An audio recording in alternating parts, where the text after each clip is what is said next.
What is going on, everybody?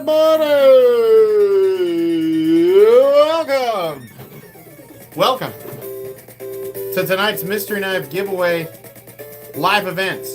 As you guys know, we had somebody win the jackpot last week. That was crazy. I got all her stuff packed up. It's ready to go.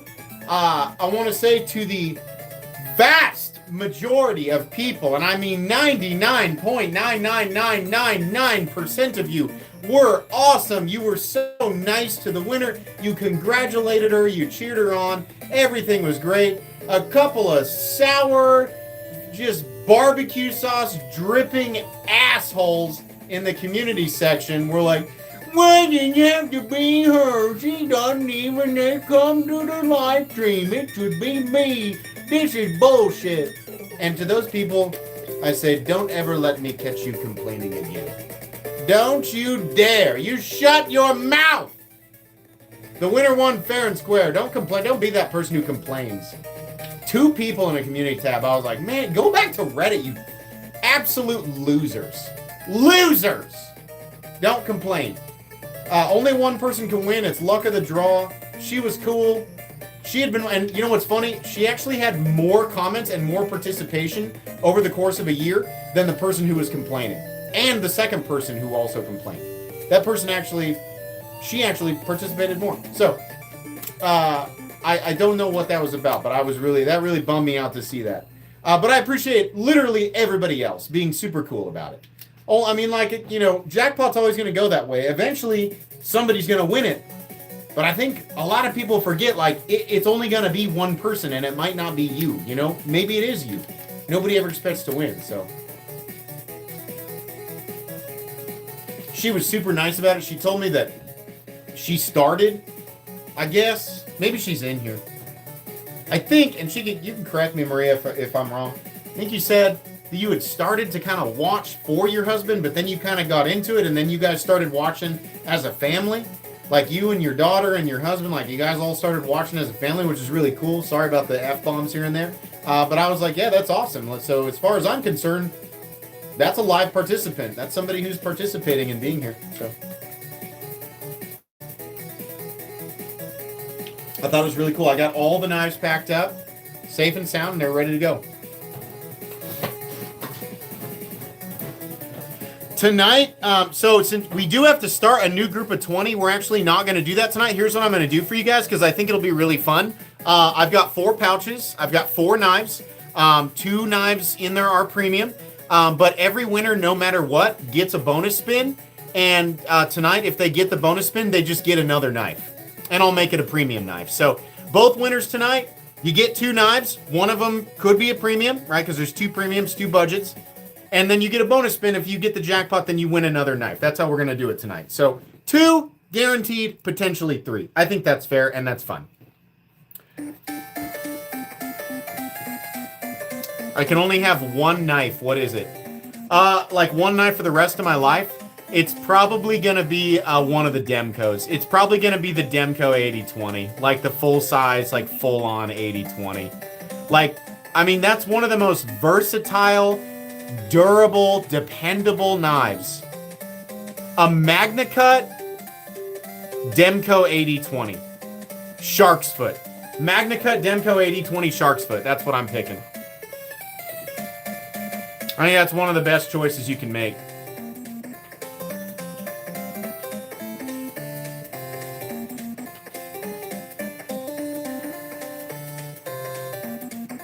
Did I see Medford Knife and Tools crash out video? No. What'd he crash out about? What's he mad about?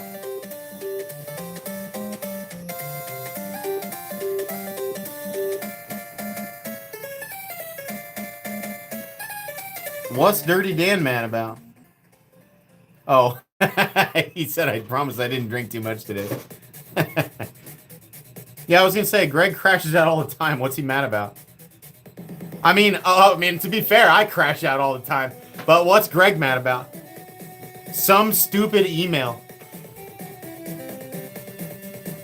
He got an email from what? Crown Prince of Nigeria? He supported him, and it turned out it was fake.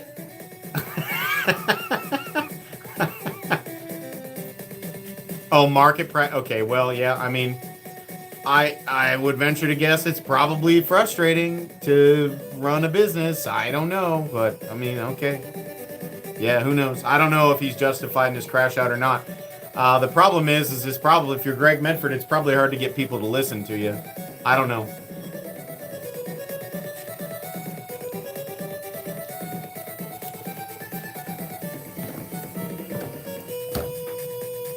I've seen MC in the Everyday City Carry live today. I hung out in there for about 45 minutes. It looked really cool. I think Rye did a really good job. His stream looked incredible. The definition, he was telling me about all the tech he's using. That stream looked amazing. It was clear as day. What a great live stream. Did that continue to go well for him? I sure hope it did. Ray from Everyday City Carry is absolutely one of my best YouTube buddies. He and I have been friends for a very long time, and I will always reserve a community tab spot for him if he wants me to plug something. No questions asked.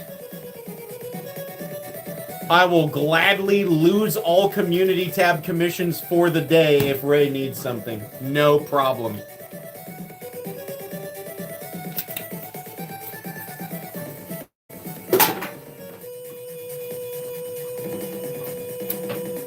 Yeah, he's awesome. He's awesome. He's a great example of somebody you just can't bring down. I don't know if you can make him mad. I don't know if you can bother him. I don't think he's bothered. I just think he's a totally unbothered human. He's always ready to go. He's always happy. He's always positive. Just like me.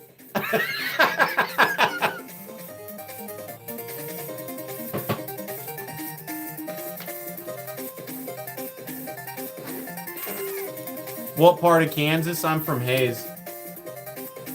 What's up? Oh, good. You got your shipping confirmation for DLC Diamond Milling Compact Excalibur. Excited. So... Oh, no. Where's my compact? I'm sorry. I put the compact is away at the moment. You did not miss the giveaway. Don't worry. MC smells like boiled peanuts. I bet that's probably fairly accurate at the moment.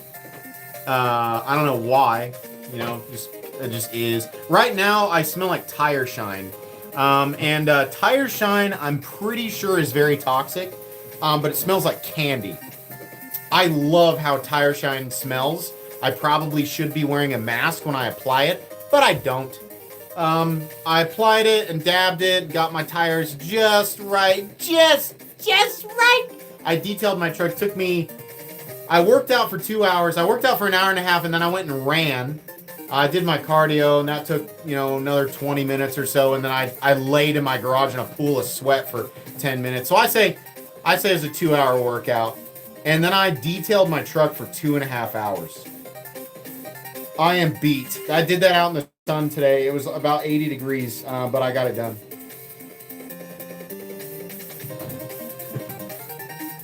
Your dog's watching?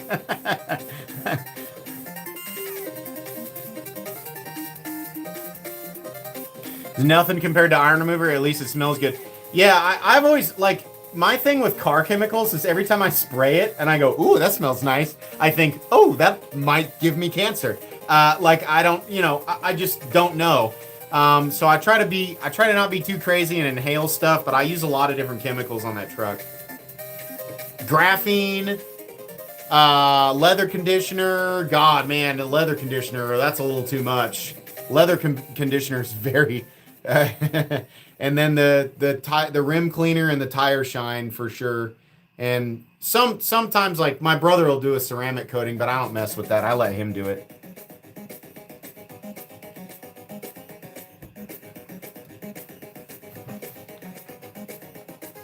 You like the smell of gasoline? I don't like the smell of gasoline or diesel. Diesel, if I get it on my fingers, I'm just like, oh, God. And then all the way home, I smell it. And then it's on my steering wheel. It stinks. And deaf. I got deaf on my finger one time. I didn't realize that burned. I got it on there and I didn't think anything of it, and I was like, oh my god, it's burning. Yeah, diesel stinky.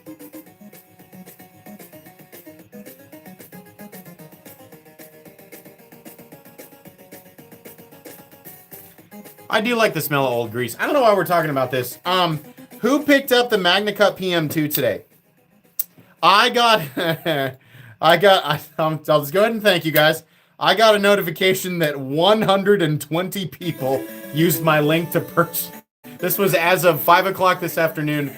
Over 120 people used my link to buy that knife. I was like, holy crap. So think about how many content creators are that showed off that thing today. If that doesn't give you an indication of how many of those things were actually like that Blade HQ actually ordered. Thank you guys for using my link. I appreciate it.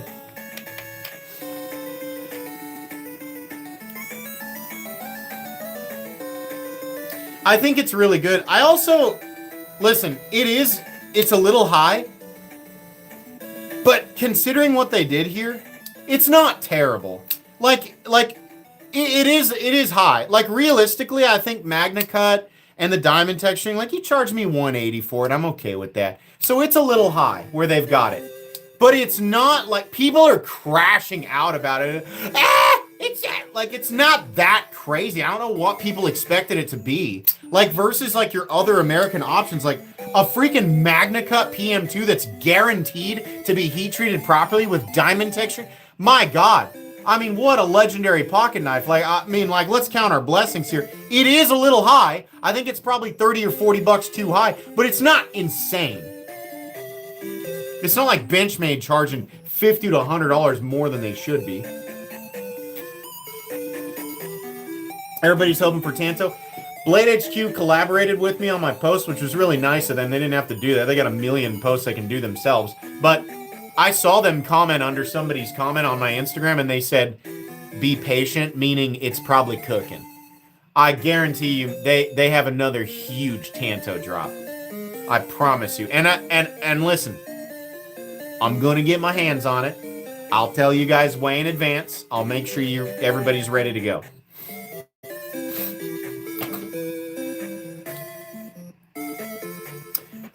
Oh, yeah. Hold on. I actually have to Google this to make sure that it's real.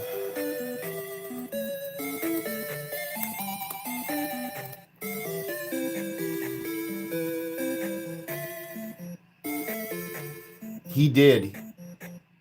So, how old was he? 86. Chuck Norris did die, despite, not to make the obvious joke, despite being immortal, he did pass away, or rather, he decided that he was done being immortal. That's the way I like to look at it.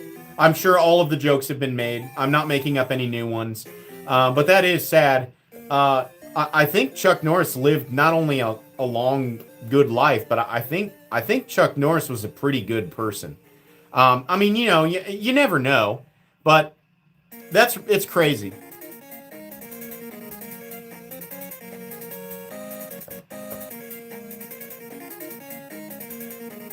Yeah.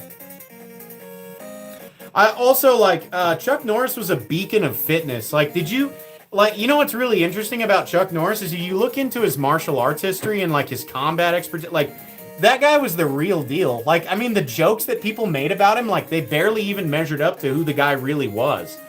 I don't know that he was super tall or heavy, but it's definitely not the person you'd want to meet in an alley. Chuck Norris would actually beat the shit out of you. I'm pretty sure as an 86-year-old man, if someone was you get $1 million, but only if you beat Chuck Norris, I'd be like, well, is the alternative death? I don't know if I really want to take that even as even fighting an 86-year-old guy. It's Chuck Norris, man. The dude's a legend.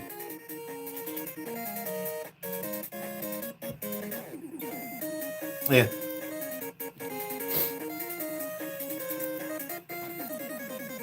He wouldn't beat you up because he's dead. I don't know, man. You really want Chuck Norris haunting you?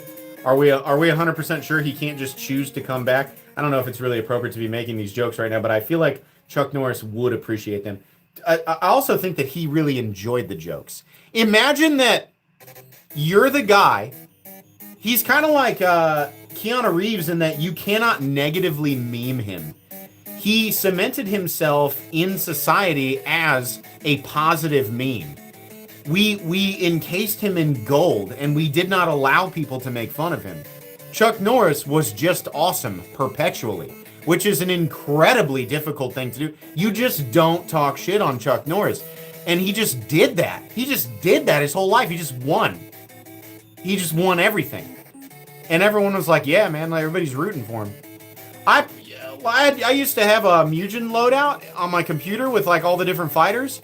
And I loaded in Chuck Norris. That was the funniest thing I've ever seen. You can't beat him. You just load in Chuck Norris and he just wins. I thought that was so funny. That's amazing. Absolutely. Rest in peace, Chuck Norris. Cheers to Chuck Norris. Amazing. What a legend.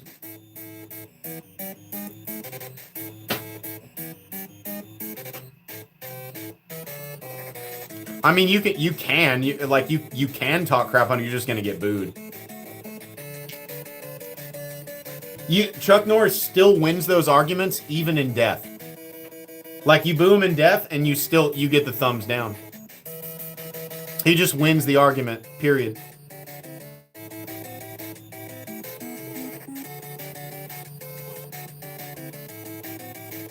Yeah, he died yesterday. He died on the 19th. I like the Drifter more than the Asylum. Where's my Drifter? I have a particularly nasty Drifter. I bought this knife. It popped up, and it was actually just sitting. I bought this on PVK Vegas. It was just sitting there. And now, like, doing that is impossible, but this is a Damacor N11X, so Van-X core Drifter with a huge Zircotai pivot collar and Zircotai pocket clip. This is a wonder. It's one of my most prized American knives. Oh my goodness. Goku for the win tonight. Maybe it's Goku's night. Thanks, Henry. And wonderful, very, very kind donation there from Ken Schuler. Chuck Norris isn't gone. He just went to heaven to sell Jesus a Bowflex.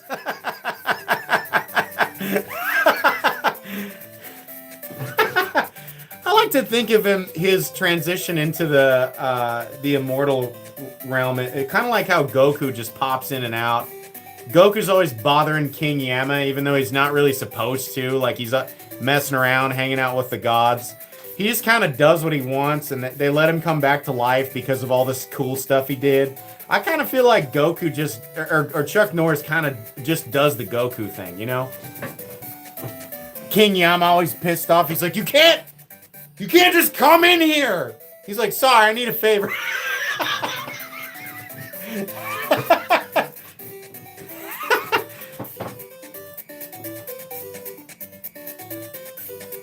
Me and my son watched Dragon Ball Super all the way through again in preparation for the Moro arc, which will hopefully come out before I die. So we're very excited about that. He is currently, tonight before he got started, because tonight I said you can play video games while I'm live streaming, which I don't always do. I don't just let him play whenever he wants. We got kind of a rule, like a structure system about video games. I do not let my kids just play video games or be on iPads as long as they want, whenever they want. It's kind of like if your chores are done and your homework's done and, you know, we've established a time period. But tonight, since it's just me and the little one and my son, I said, you can play video games while I'm live streaming. That's fine. So he said, I would like to play a shooting game. And I said, well, you can play a shooting game, but not a shooting game that's got a bunch of gore and stuff in it. And he said, well, what would you recommend? So we looked through my games, and I found Destiny 1. And so he is out there playing Destiny 1 right now. From the start, with no introduction to the series, he just playing it. He's just going at it. And I said, that's great. Go for it. I thought Destiny 1 would be a great starter shooter because it holds your hand a little bit, and that's fine. It's fairly modern. He's 9. Sorry. He's 10. I'm sorry. He's 10. He's 10. He's fine. I think Destiny 1 overall, I think that Destiny 2 had the potential to be superior and they just dropped the ball. But I did have a good time with Destiny 2, but my God, Destiny 1 was incredible. Now, he won't experience any of the end game, raids. He won't do that, but he's got enough gameplay to keep him busy. Yeah, I think Destiny 1. So I'm actually going to check on him real quick, see how he's doing. Go to look at your markers. See those flashing markers to the left of your screen? Follow those markers and go, and like that's going to take you to where you need to go. See how it backed up a little bit? Now you just keep following it. But you have to consider there are layers. There's the middle floor, there's the upper floor. There you go. Always look for flashing markers. There you go. You're on the right track. You get some new guns? Nice. Nice. Oh, you got... Yeah, just those are quests. Kind of. You can just accept and do that. All right, you're good.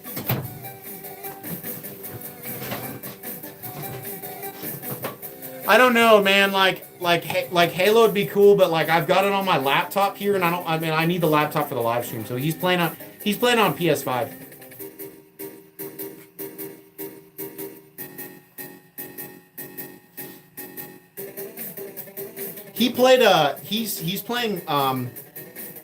He's playing Forza Horizon 5.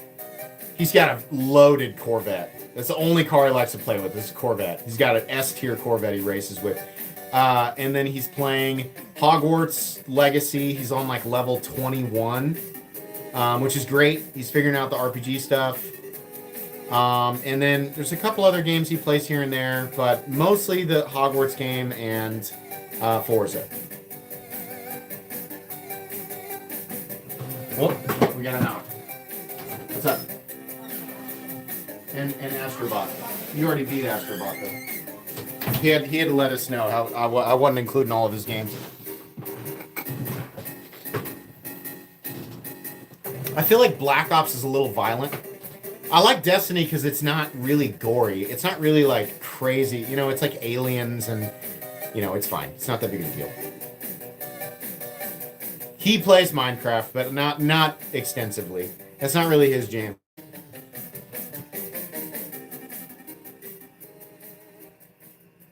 Eventually I want him to play the Dark Souls games. I want him to play Skyrim. I want him to try Diablo. Those games are pretty violent though, so we kind of, we're easing into it. We're doing the appropriate stuff.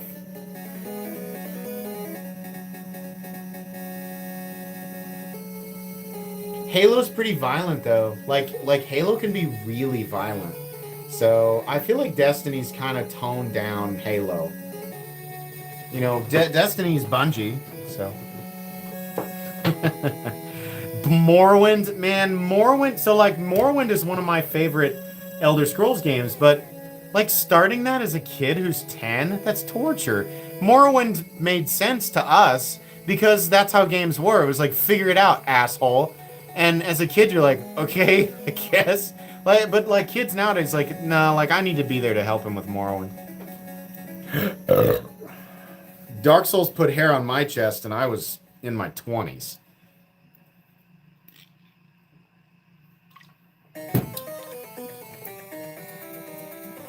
Yeah, Roblox is a no-go in my house. And no judgment if you are a parent and your kid plays Roblox. No judgment. You parent your own kids. There's no Roblox in my house. I'm extremely aware of the Roblox situation. Absolutely not. Oh, he is playing the remake of Final Fantasy VII as well. He does like that.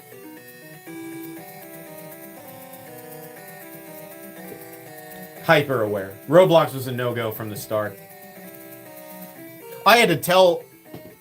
I did a little bit of a Karen move here, but I did. I just felt it was a good idea.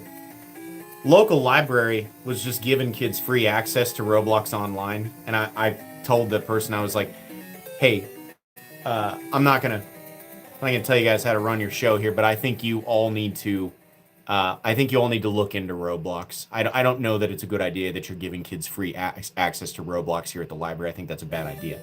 And she looked a little taken aback. I was like, it's fine. I would suggest you guys look into it. And she was like, okay, thanks. So I have no idea if they changed it or not. But I was a little disturbed that the local library was like, here you go, kids, Roblox online.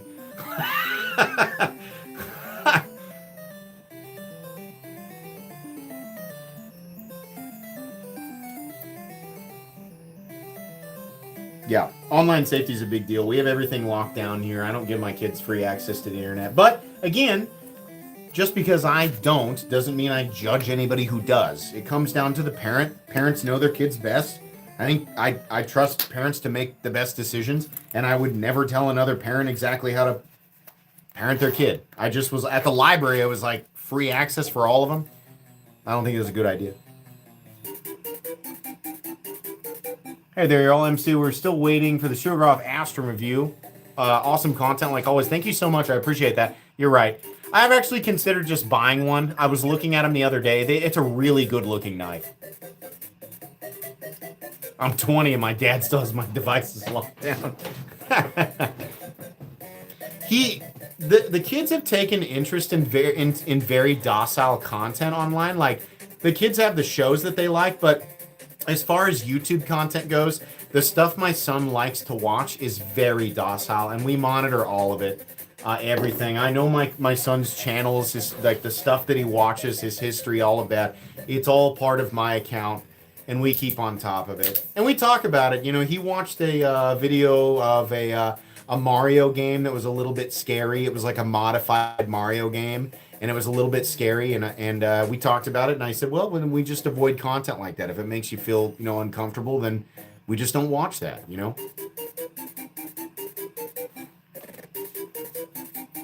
It's very different when I was a kid. When I was a kid, I was like, my friend has Grand Theft Auto 2. And in Grand Theft Auto 2, you can hijack a fire truck, and you can just mow down a crowd of people. And my parents had no idea, but I was like, this is awesome.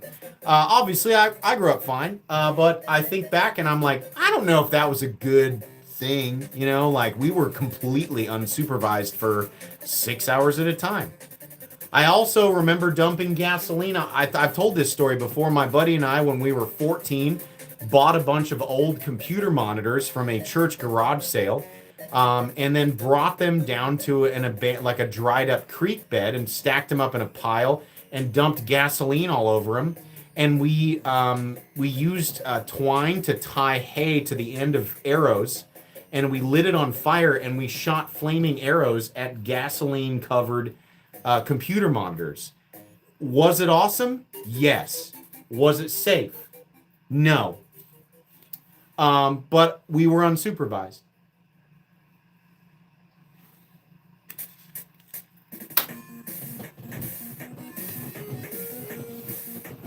Did a lot of stuff. Out of season fireworks, man. Also, need to pop the cherry with a custom division review. That's long overdue. You're actually very correct there. It is a sin. It is such a shame that I have no custom division content on my channel. It's absolutely crazy. You're absolutely correct. Yeah, the flaming arrow thing worked surprisingly well, but we didn't think, like, the very first flaming arrow that connected, because the biggest problem was every time we would fire the arrow, excuse me, every time we'd fire an arrow that had, like, the lit, like, we would tie hay to it, we'd strap it, and we'd light it, and then, like, we'd fire the arrow, and it would put the fire out. So we realized, like, we gotta let it smolder a bit, like, we'd let it burn, and then we would shoot it, and the embers finally caught. And once it did, like, everything went up in flames. We're like, awesome. And the glass and the monitors started to, like, pop and explode. And we're like, yeah. And then it went out, and we're like, oh, we have to, like, redouse it in gasoline. So we went back to redouse it, and it was still, like, there were still smolders underneath it, and then it ignited again. We thought it was funny. I mean, what we were doing was insanely dangerous. We just had, like, a thing again. We had, like, a 3-gallon thing of gasoline. It was so stupid. But compound bow and fire and, sharp arrowheads and computer monitors, like, what a blast, man. I also remember we had somebody's, I think it was my neighbor's dad had an AR-15, and my dad had a bunch of old TVs, you know, from a demolition job, and he had some old paint cans and like paint that was like half full, and it was all bad paint. He was like, we should stack these paint cans up in front of these TVs, and we should blast them with this. My dad, he was like, we should blast them with this AR-15, and I was like, awesome. So me and my buddy and my dad and the neighbor, like, we just set these TVs up with these paint cans and just blew them away. And you'd hit the paint cans and the paint would explode all over the TV. It was so awesome. It was the most, like, I remember thinking, like, as like a 12-year-old, I was like, hell yeah, brother. Like, this is the most American thing. I had my three-wheeler parked behind us.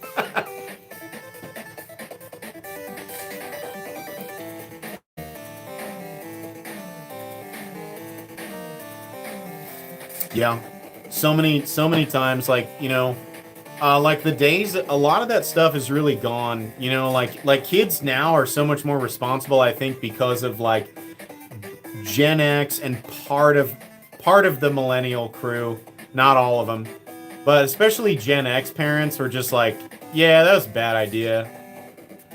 Gen X and like a lot of Midwestern millennial parents, you know, not, no, I don't want to say just Midwestern, but a lot of us who grew up like in a lot of these territories, you look back at your childhood and you're like, oh, pretty much everything that we did when we were kids was really, really stupid. So we probably shouldn't, we probably shouldn't be promoting that.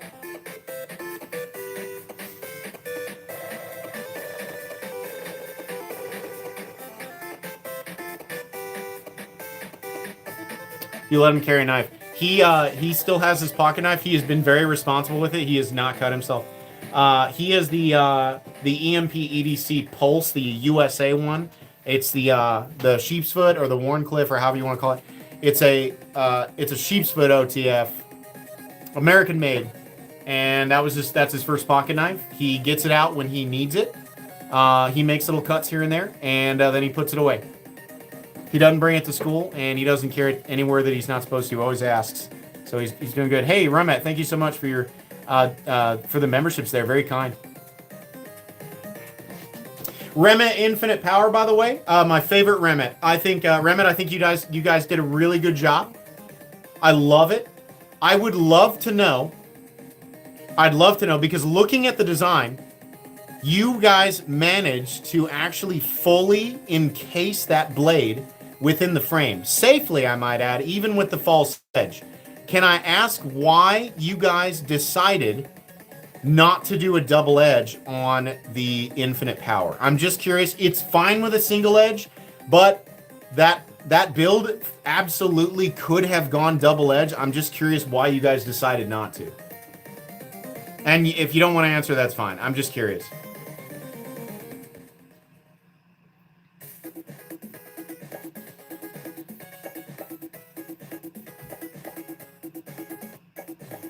Yeah, the Infinite Power is really nice. It's a really nice looking symmetrical blade, which is very tricky to do.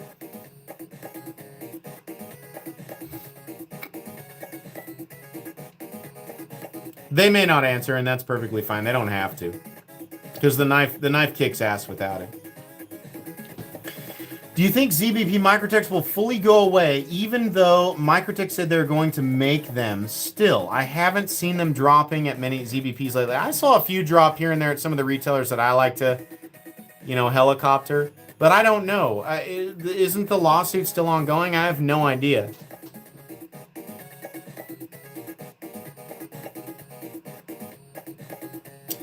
Oh yeah, hey, let's all. Oh gosh, you know what, Taylor? Let me hold on a second. Let me add your link to my live stream loadout here.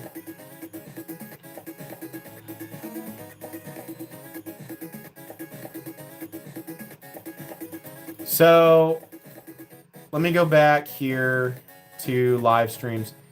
Taylor's in chat right now. You guys can expect him to be a pretty consistent part of my content, and probably not just me, but other content creators' content moving forward.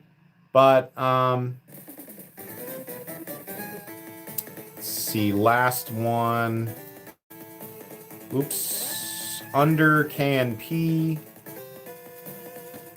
So in the live stream now, if you refresh it, you'll actually be able to go to Steel Hardness Lab, which is linked at the very bottom of my description. And the reason I did that, Taylor probably understands, is because putting it at the very bottom actually makes it easier to find when I reference it, rather than putting it in the middle. I can't put it at the top because I have different prioritizations when I do content. So I put it at the bottom so people can find it. But Taylor obviously has an increasing, the size of his database is increasing, and Taylor is giving us all data on all of the hardness tests that he's doing, and they are dedicated to this. They're doing lots and lots and lots. Ideally, this will become one of the largest database of HRC hardness, and it'll be an incredible reference point. But Taylor has done a really good job of being consistently involved with my content and my community, and ideally, and again, Taylor's going to have quite the workload, but I think ultimately he's going to have a lot of people that he's going to be involved with. Multiple channels and lots of different, OEMs and people trying to send him stuff. But he has already been a huge asset. So as my understanding is, Sergio from Kunwu is sending him a whole bunch of stuff, which is really cool.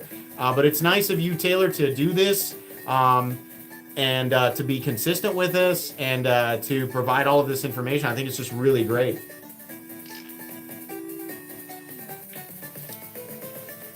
Taylor pointed out in my Discord that he and I have some similar facial features. He sent a picture of himself, and I was like, "That's funny." Yeah, we could be distant cousins for sure. I quote Gavin Hawk from Blade Show, Texas today that the lawsuit seems to be going well for him. Okay, well, I can't comment on that. Obviously, for obvious reasons, I can't because I'm not involved with it. I have no idea. But okay.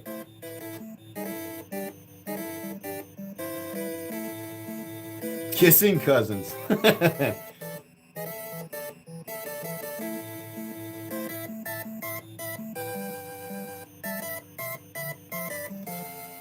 Is YouTube's Taylor Hardness, but we're hoping that we can just I think what's ideal for Taylor is that his website becomes integrated in multiple channels. I've tried to stress this many times. Taylor is not an isolated integral asset to the Metal Complex YouTube channel. Taylor has offered his database for me as a reference, and then I'm trying to bring it about in the community. Ideally, Taylor would just be an entity and everybody could use him as a reference point. Much like we use Laren Thomas. Laren Thomas does his thing, and we reference Laren Thomas. We use him as a source of information. Laren Thomas has been massively beneficial, obviously. I think Taylor's database can be equally beneficial. So that's the idea. I think I'd like Taylor to become his own powerhouse.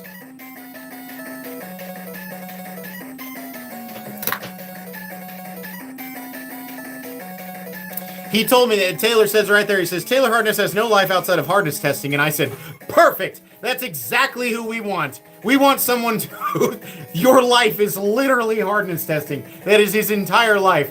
It's part of his job. It was an ideal circumstance, which is why you've never seen me integrate anybody else into the channel before. And it's because the workload associated with it would be crazy unless it was your full-time job, which apparently it is Taylor's full-time job. So, perfect.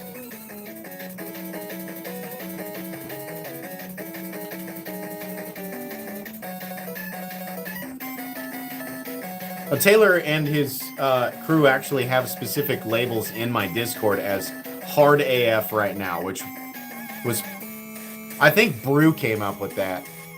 I came up with Council of Hardness, which is super lame, and Brewhound came up with Hard AF right now, and I was like, ah, that's better.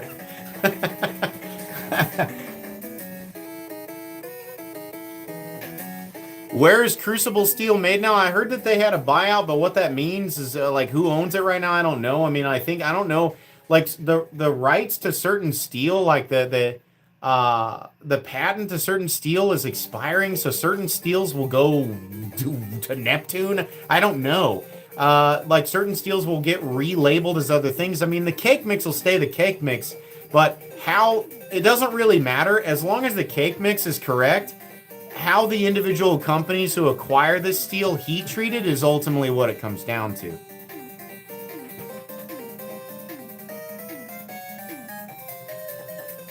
MC, how do I get knives tested? Great question. Go to the description of this very live stream. Now I have to refresh it because I just put the link in there. Go to the description of this very live stream and go to the very bottom. It's the last link that you can click on. It says, I'll tell you exactly what it says. It says, check out Steel Hardness Lab here. You can click on it and there's a place for email inquiries.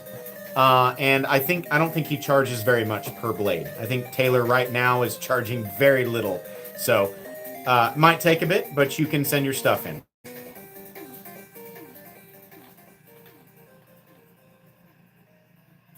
Laren said Era's MagnaCut is better than Crucible. So this is interesting. The implication here is that it is not a push a button and mix the cake and it's all perfectly fine. So the grain structure, probably there is almost certainly a quality spectrum to grain structure. And I'm talking out of my ass right now. I don't know anything about this, but I'm just saying, like, you got Ted's Bakery and you got Darren's Bakery. And if Darren mixes the cake batter, if he mixes the cake mix better and it's more consistent, then this is more beneficial to the companies who acquire this steel in stock and then ultimately grind blades out of it and heat treat it and all that stuff. So, I mean, if Laren's saying that, like, you know, Darren's better than Ted or whoever I said, then it's probably true. Air Steel in Sweden bought the IP. Okay. Oh, so they're keeping it Crucible. So we're still calling it Crucible. It's going to Sweden, though. I'm okay with Swedish acquisition. I think that's fine.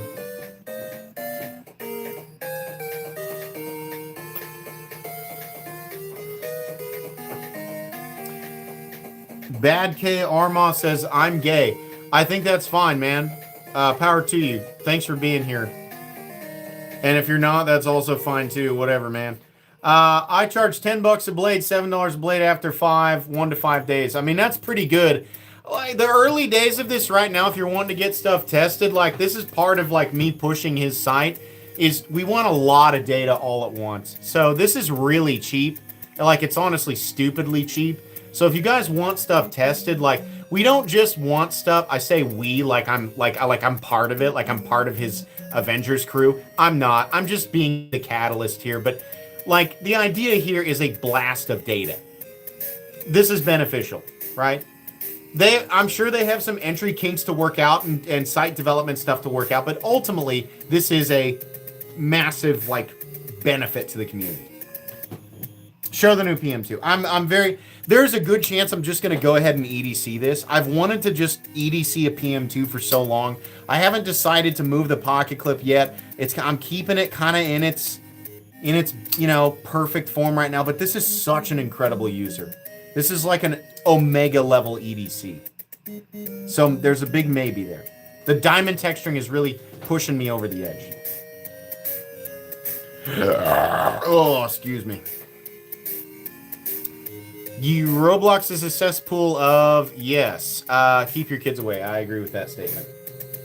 Parent how you want. No judgment, but I would make a recommendation. I don't parent perfectly. As an imperfect parent, I would suggest no Roblox. That's up to you.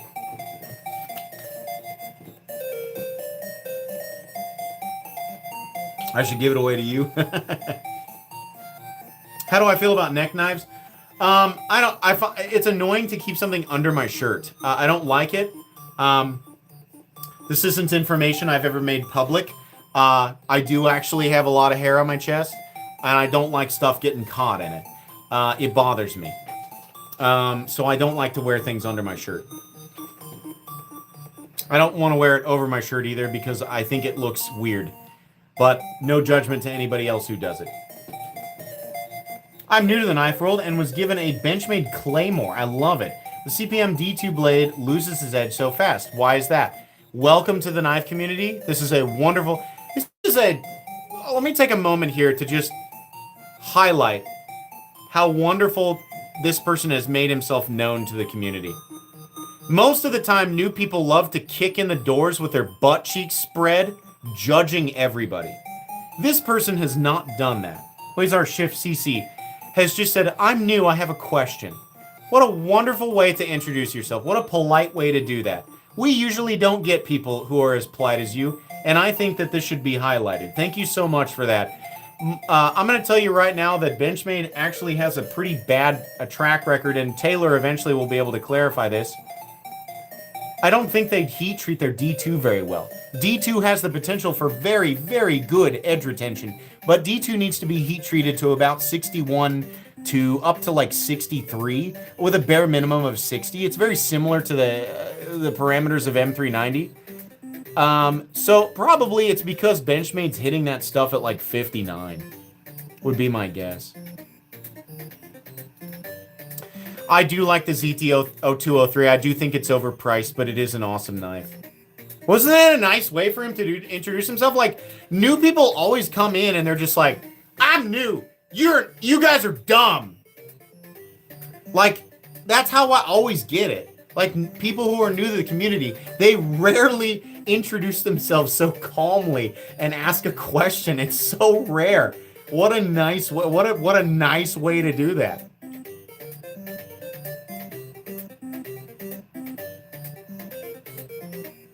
Do I ever sniff my knives? Yes. Artisan cutlery knives smell a little weird out of the box.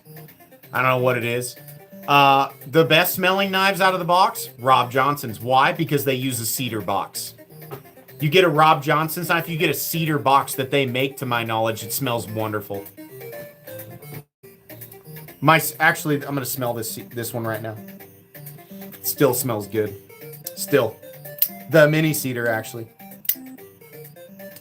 It smells great. Smells like camping. Did you handle the ProTech Avalon Sean Ashmore collab? No, but Sean messaged me about that, and I plan to acquire one way or another.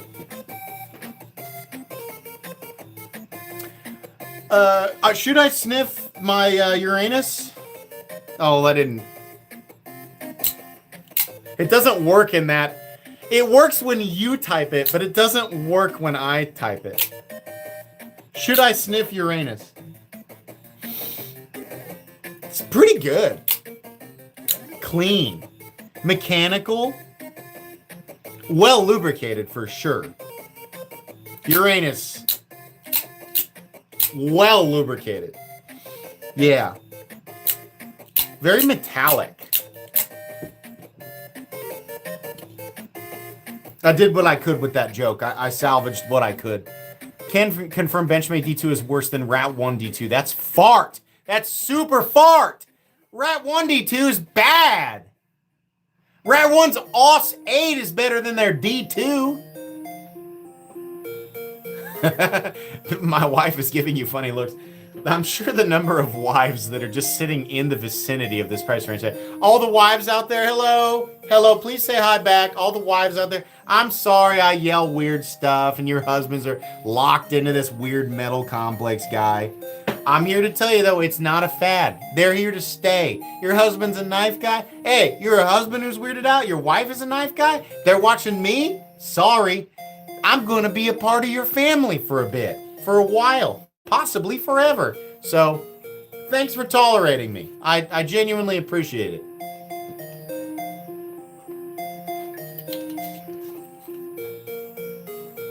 Unpleasant people in chat? Rarely. Do we have an unpleasant person in chat? Usually it's just someone who's joking around is a little drunk.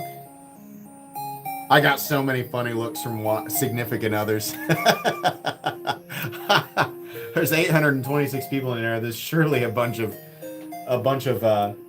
wives and husbands who are just like, oh my god, this guy's such a dork. This basement dwelling dork metal complex.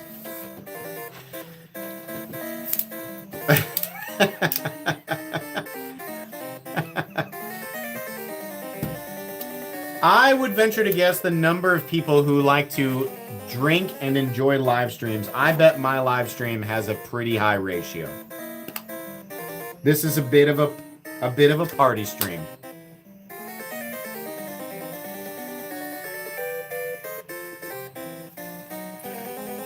My wife says, WTF is this even about? What is this even? What is it? I mean, like, to be fair, though, like, that's a pretty good, like, that's a pretty reasonable take. Like, they walk in, they see your phone or the TV, and there's just this laid out, and me yelling this, what's this nasally asshole talking about? So this guy just sits in his mom's basement and just lays knives out, and he just yaks about it. This guy should get a job, right?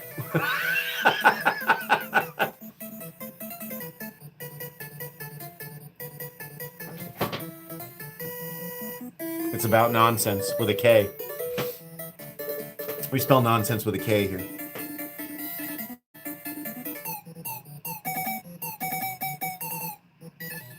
I do have a piano room. I do have a piano room in my mom's basement, so I got that going for me.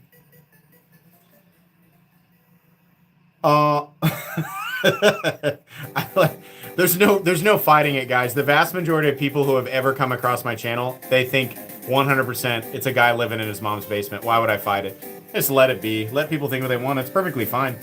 Hey, I saw the basement dwelling metal complex lounging in his mom's couch upstairs. What appeared to be in shorts and white socks. That was me. That was my living room. Yes. That was me. I sat there and realized in that moment I had sat down to watch Meat Canyons. Well, I watched Papa Meat. So I watched Papa Meat's latest upload. I was sitting there in the middle of it. And I realized, oh my God. Because I saw all the other content creators posting about the PM2. And I was like, oh my God. That mine was supposed to go up at 2 p.m. today. I'm going to have to do it because it was at like 2:30 or 3. I was like, now I'm going to have to do it at 9 a.m. tomorrow. I'm going to have to do a 9 a.m. unboxing. So mine was late. I think that actually worked out in my favor. Who doesn't love Papa Meat? My God. If you don't watch Papa Meat, man, Papa Meat, top tier YouTuber. Love it.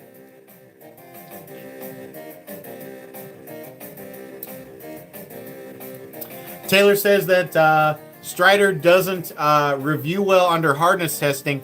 I'm going to give you guys a little bit of a foreshadowing here. Thank you so much for that donation there, Jimmy. Appreciate that.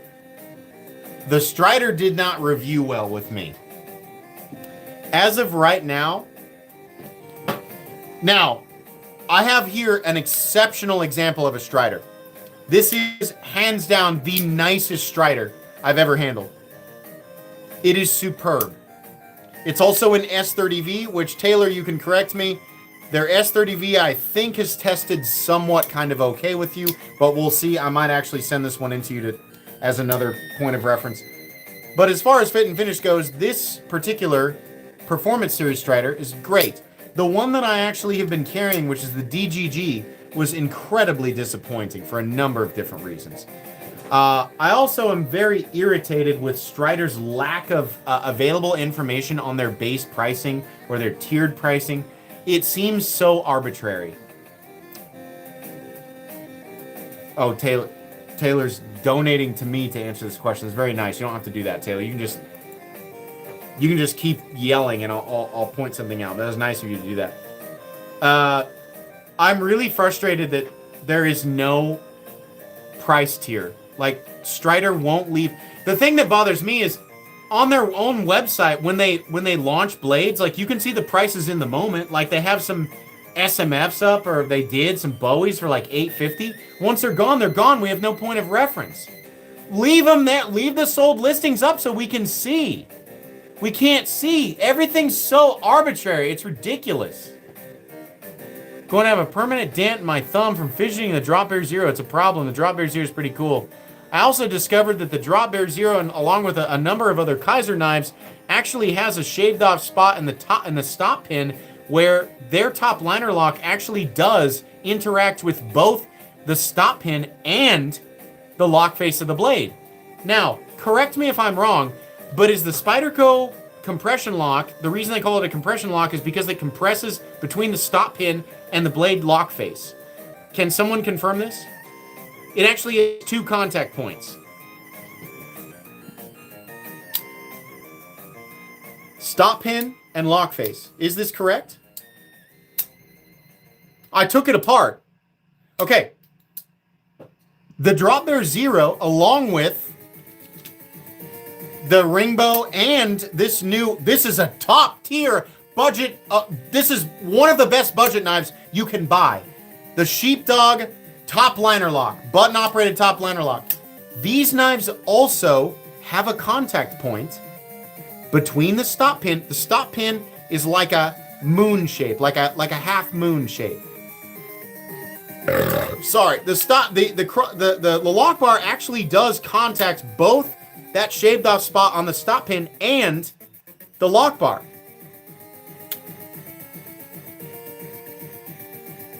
I don't know if this might actually be a compression lock. Top liner locks have always been top liner locks. I always assumed, it's the same as a compression lock. No, people have pointed out to me many times it's not the same thing.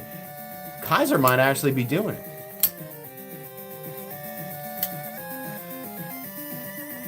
Well, not all. No, hold on. T-Dog and Twin. Yes, top liner locks absolutely are compression locks. Very minute difference in the Spydercos.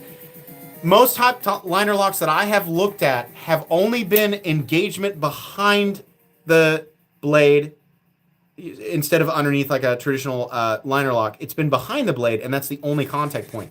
Kaiser has the stop pin contact and the lock bar contact. And you'll see that actually in my, I'll just lay this right here.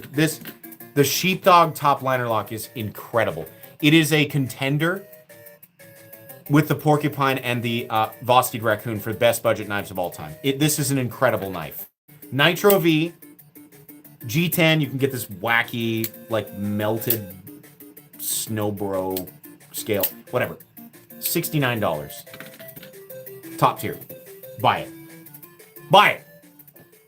I don't care if you don't use my link. Buy it. $69. Giggity.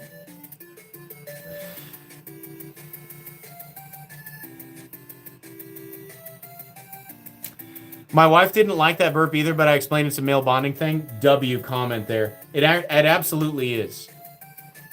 If you're with your buddies and you're drinking and having a good time, or maybe you're just having a good time and enjoying some sodas, I can tell you the number of male bros who would flinch at a belch like that in a social setting. It's exactly 0. This is something guys just do. The most reaction you're ever going to get is one of your friends goes, "That was a good one." That'll be it. And as long as you don't blow it in their face, you're fine. I physically cannot blow it in any of your faces. So you guys are good. I usually watch these lives pretty wasted. That's the only way you can tolerate it, right? If you're watching my content sober, you probably speed it up or just skip through it. I get it.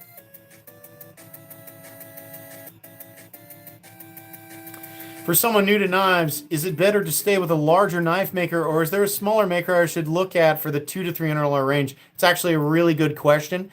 Both answers are true.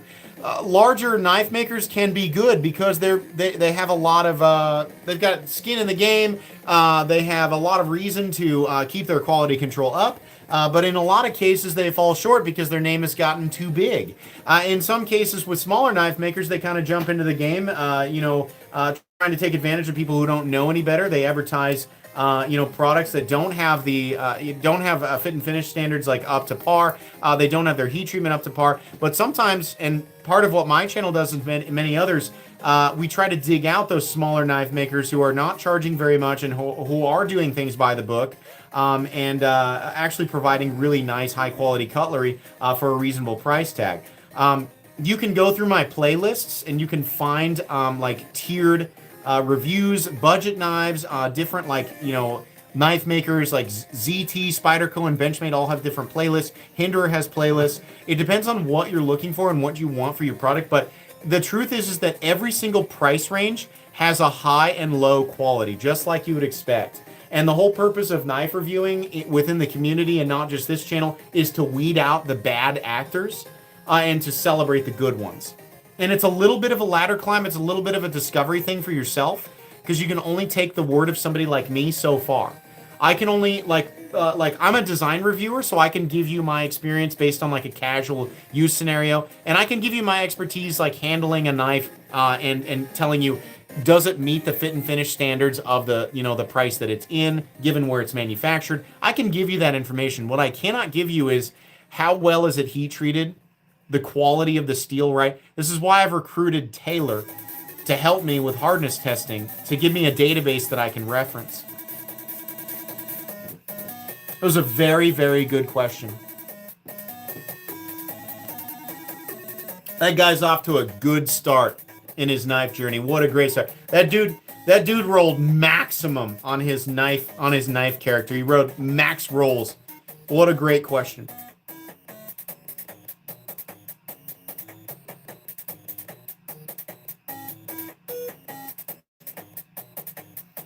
I will do my best to never recommend a knife unless I truly believe it to be good. And I will only reference, to the best of my knowledge, where their HRC hardness is, because it does matter. You can't really make Ed shut up. And the truth is Ed's not breaking any rules here, and he's joking around. Ed will always joke around. You shouldn't take him seriously. He's just being fun. I welcome Ed. Ed's never been a problem. He's always just been kind of a jokey guy. Just let Ed be Ed.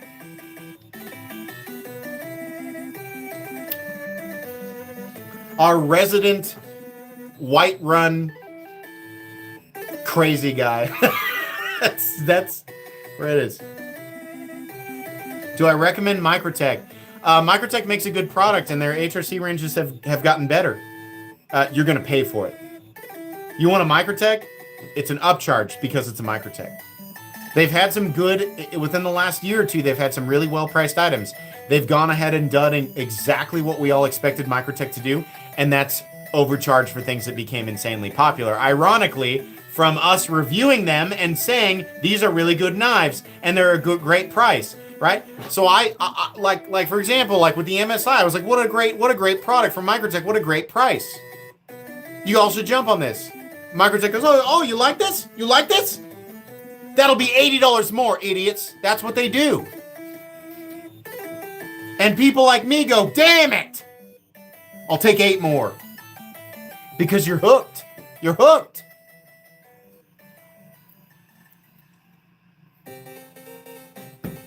That's what happens. I am on your side as the consumer. It is in my best interest to weed out the bad deals and showcase the good ones. But as soon as I do with an audience like this, those companies go, oh, people like this? Let's bring the price up. This is infinitely irritating to content creators. We don't want the prices to be so high that you don't want them. We want the prices to be good so that you want them. We want the quality to be there so that people go, yes, this recommendation was good that I got from Metal Complex or Neves or whoever. We want that. What we don't want to see is the price increased after one of us reviewed it. It sucks. Yeah, I like catch-all products for sure. I'm not sure about their heat treatment though. Yeah, Savivi looking at you guys for sure. I have a very healthy relationship with Wii. And I've messaged them, I'm like, hey, can you guys like not bump the price right after? And they're like, thank you for reviewing our product. And I'm like, okay. Wii makes a good product. They charge too much for it. Benchmade also, to be fair, the politest people in the industry and the most down-to-earth people that I've talked to, credit where it's due, Benchmade. The nicest people. Charging a shitload more than they should. The nicest people. Incredibly respectful. Never asked me for a positive review, even though I might not give it. Have always been respectful. Yeah, that's the truth. W Benchmade on just customer and content creator relations. Their marketing team, very nice. Very fun to talk to. They charge too much. That's just how it is. Sometimes you get the black with the white. I never fast forward your content. I watch this because it's entertaining for me. Again, awesome content. Thank you so much. Excuse me, I appreciate that. I honestly don't think at this point Benchmade really fears anybody. I honestly don't think that they care, even if their HRC hardness comes back as subpar. Benchmade is simply too powerful of a name. And they're in so many brick and mortar places, and they sell to so many different tiers of knife community people. They sell to the surface level, the mid-range guys, the hardcore guys. We as the hardcore guys are the minority. We can kick and scream and yell all we want. Benchmade's too big. They're too powerful.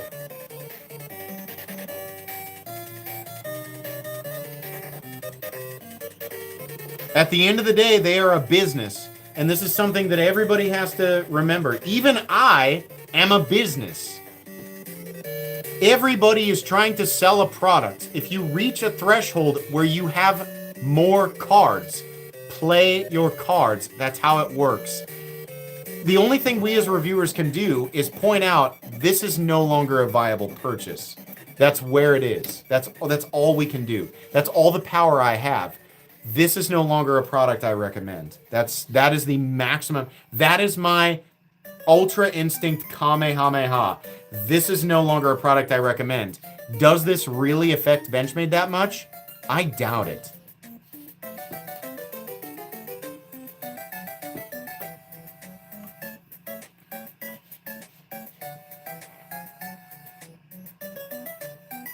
Is it true that Benchmade outsources their heat treat? Well, that's a little bit of a loaded question there, because, like, okay, for example, like Rick Hinder outsources his heat treatment to Peters, and Peters is a U.S. company, so it's possible that Benchmade outsources their heat treat, but to who, we don't know.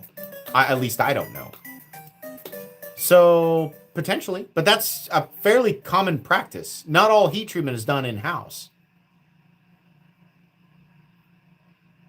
Some Benchmades are awesome. We cannot ignore the fact that Benchmade has created multiple evergreens.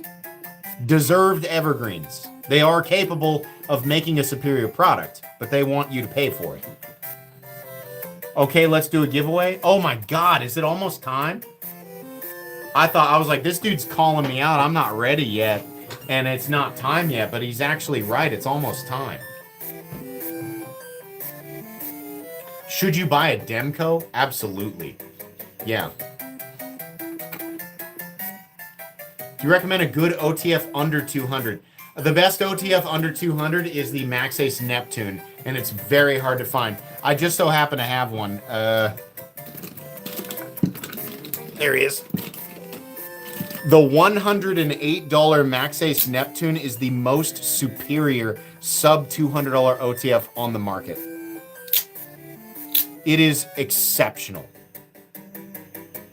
It is the highest quality OTF that you will find, and it is $108.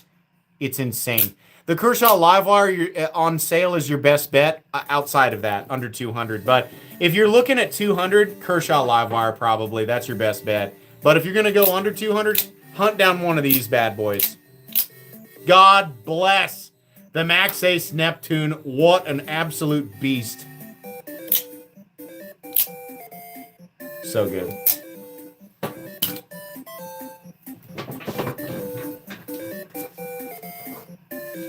Give me a sec.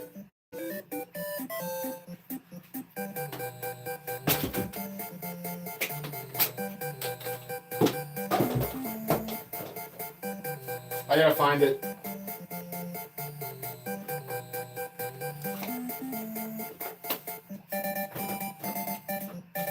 Is that it? Oh, I think that's it. That's it. Hold on. That's it. Hold on. Yep. Yep, we're good. Potential for an awkward win tonight, but I'm just going to deal with it. You're going to deal with it too because you don't have a choice as the audience. But everybody's going to be happy. That's all I care about. I just want everybody to be happy, okay?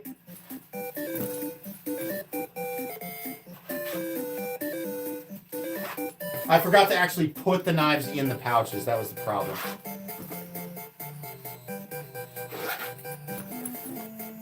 Everybody who wins tonight gets a spin. If you win a spin, you get an extra premium knife. We're not doing jackpot. We're just doing, I mean, like the wheel's still going to say jackpot. But if you actually land on jackpot, you get a third knife. That's how it's going to work. Hold on. Where are the thirds? Is that one?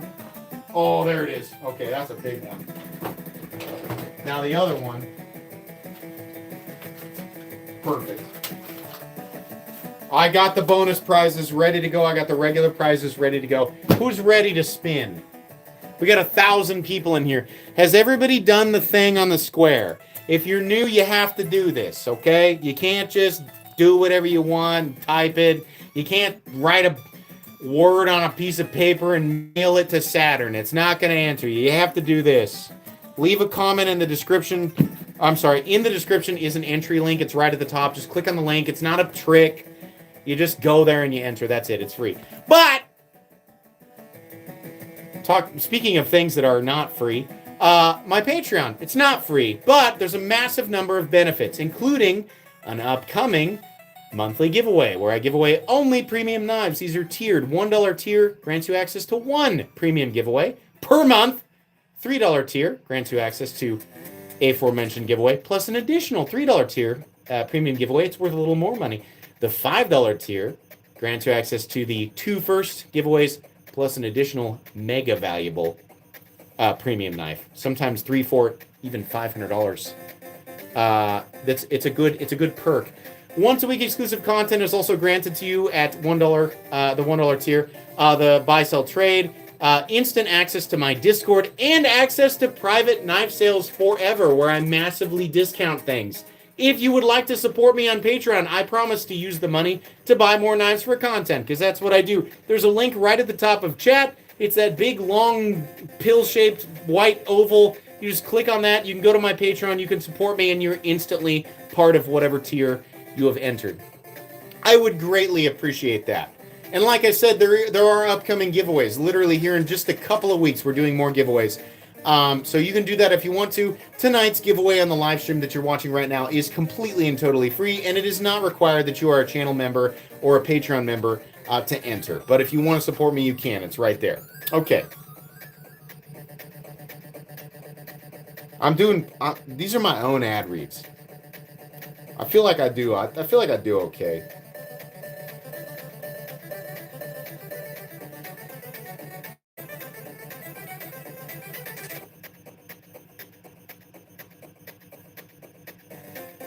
Okay. There are no coins in the pouches. You get an automatic wheel spin if you win. Okay? Here's the comment picker website. We're going to refresh. We're going to scroll down. We've got it pasted. There it is. Filter is on. Let's get the total comments here, okay? All right.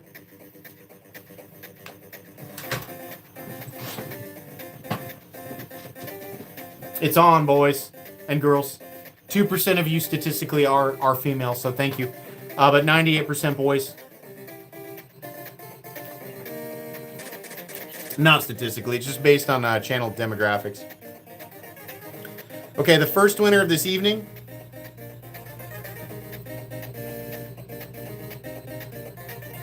Damien T. Yeah, I made it. Okay, we got a guy, an angry demon guy with antlers. Let's look for him in chat. Let's find him. Everybody slow down. I know you want to congratulate him. Just hold on a sec. Let's find him.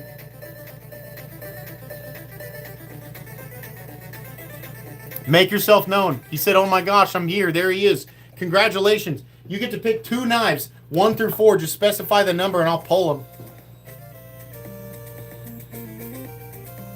Slow down. I know you got. I know its immediate reaction is congratulating, but just slow. I just need to be able to find him. And then after I find him, you can say whatever you want. You can say poop, a corn dog, whatever you want. 1 and 2 is what he asked for. Easy. 1. Oh my God, he's gonna do it. The Xeno, is it the... This is a crazy knife. This is a $300 knife. Titanium, this is Tough Knives and Vosteed in Vanax with the Vankerlock. The most valuable knife of the evening.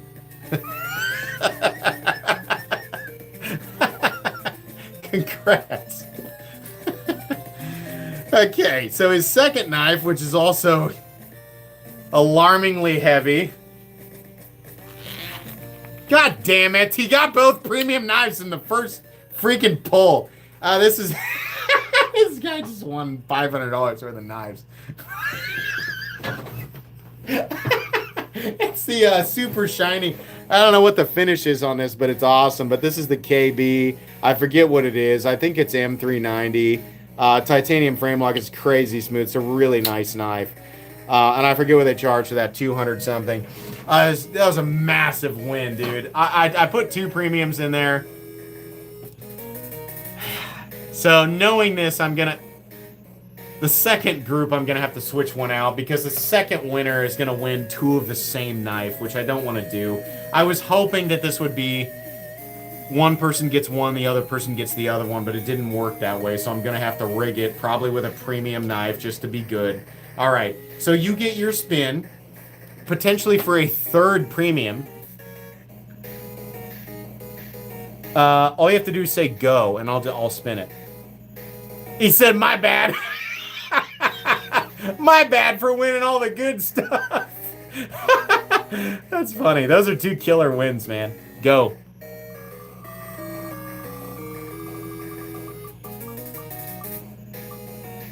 Nothing, but I mean, I doubt he cares, man. I doubt this guy cares. 2 monster wins there. Congratulations. Those are really nice. The chat will be able to tell you which one of the KBs that is, but you'll love the finish on it. It's really nice. And the Vosteed and the Tough, like, this is such a killer EDC, dude. It's so good. These sold out, by the way. These are gone. So, congrats. All right, I gotta switch one of these. I'll fudge it with a premium so that we don't get... Oh, yeah. You got to email me to the winner. You got to email me at metalcomplex87@gmail.com with your first and last name, your shipping information. You can see my reflection in the thing there. You got to email me at metalcomplex87@gmail.com with your first and last name, your shipping information, the exact 2 knives you won. You can say the KB and the Vosteed. That'll be fine. I will email you back no later than Friday of next week. Get you tracking and all of that. You'll be good to go. Okay? All right. Hold on. Well, I'm going to switch one of these for a premium. God dang it.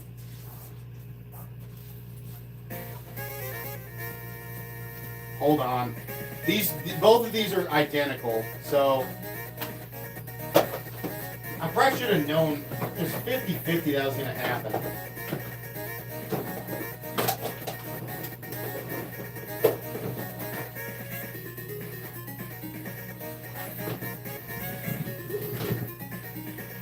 Is this it? That's it. That'll do it. That's a funny one. That's a funny one, but that'll do it. How do I disengage this? Okay, yeah.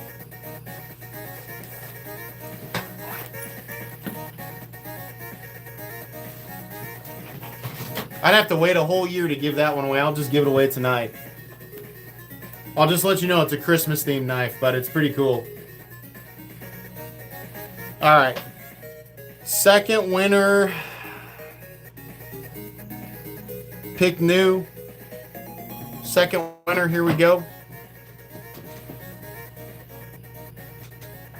Dr. Al's Playhouse 8793. Sweet, new toys. And I didn't even have to spend my refund check. That's right. Purple D. Oh boy. The Purple D has blessed us all tonight. Lay your love upon us, Purple D. You're kidding. We ain't kidding. We're not kidding, Dr. D. There he is right there. All right. So the 2 knives that you won, one of them is a semi-premium, and this is the one that was like doubled up. But this is the Quechua Griffin. This is the upgraded Quechua Griffin. with the marble carbon fiber, and we have black washed 154 cm. It's actually an awesome knife. It's not cheap, but it's not quite a premium. So that one is yours. And the other one that I switched out was this very interesting Christmas themed Remet. It is titanium and it is M390. I can wipe my fingerprints off of it. M390, and then we have this interesting like little tab here, but it's a, I forget how this, it's a like lock into place with these two little tabs here, but it is a liner lock in titanium and M390, and chat can help you communicate that one, or can help communicate what that one is. But M390 Remet, probably between 200 and 225 bucks. So there you go, you have a Christmas knife there, and you do get an additional spin. So happy to make sure that everybody, you know, gets a nice knife.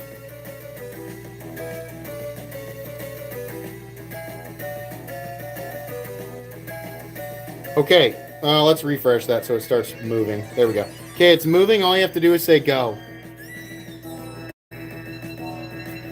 I'm going to ask that Purple D is allowed to penetrate the chat here. Chat, if you could part ways, if you could just open up a bit there for Purple D. There we go. Sorry about those really bad jokes. Woo! Damn it! Damn it. So close. Still a nice win there. A few, multiple hundreds of dollars in knives there, so congratulations. So close. I had a crazy one. I'm not going to tell you what it is. I had a knife that was worth 600 bucks I was going to give away. I'll put it in the next run of stuff, though. There's a knife over here that's worth over, I think at this point it's very rare. It's a crazy one. So I'll put it in the next batch. Sorry. Where's the thingy? Where's my thingy? There it is. Please email me at metalcomplex87@gmail.com with your first and last name, your shipping information, and the two knives you won. You can say the Remet and the Ketro. That'll be fine. Congratulations. I'll email you back no later than Friday of next week. Don't panic if I don't email you tonight. It's normal. It's normal if you don't hear from me for a week. Probably going to miss the new PM2 this time. Just got the Sage with Rex 121 yesterday, not knowing, congrats winners. It's all right. Understandable.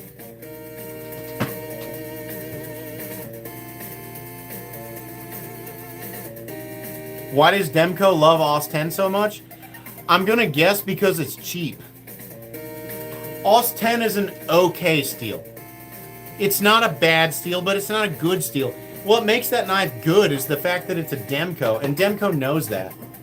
They can charge 90 bucks for that thing, and people will buy it, and it ends up being a good knife. But you're paying for the Demco thing. You're paying for the fact that it's like, you know, a knife that will last you forever, regardless of the steel. That's just what it is.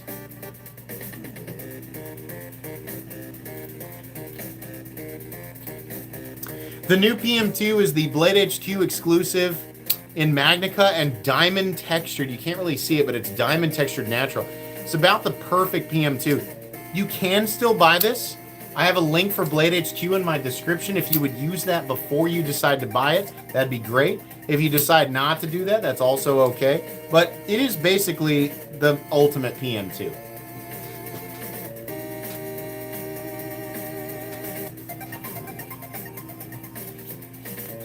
So because I have the opportunity tonight, I am going to hang out a little bit after. We're going to do a little bit of an after party, right? And the folks who just hang out to win, and if you want to go, that's fine. You're not obligated to stay. But from the core group here who likes to stay afterwards, I will hang out with you guys for a bit, okay?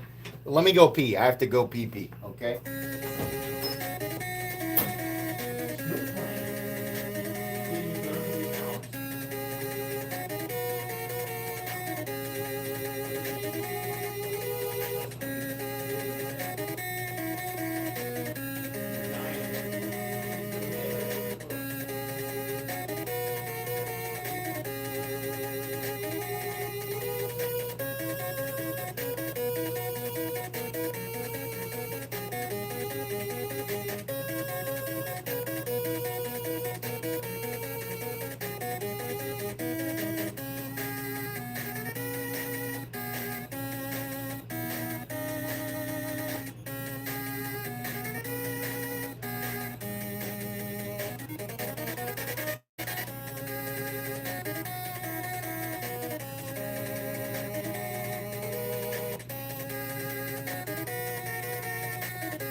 Sorry, I was helping my son with Destiny. He's on level 4. Made good progress while we were live streaming. All right. A little bit, guys. I'll hang out for a little bit.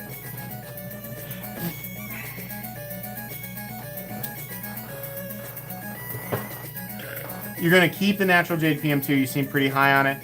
In your video, I'm curious about the Diamond Texture G10. Does it feel like normal Spyderco Peel Play G10 or Step Up?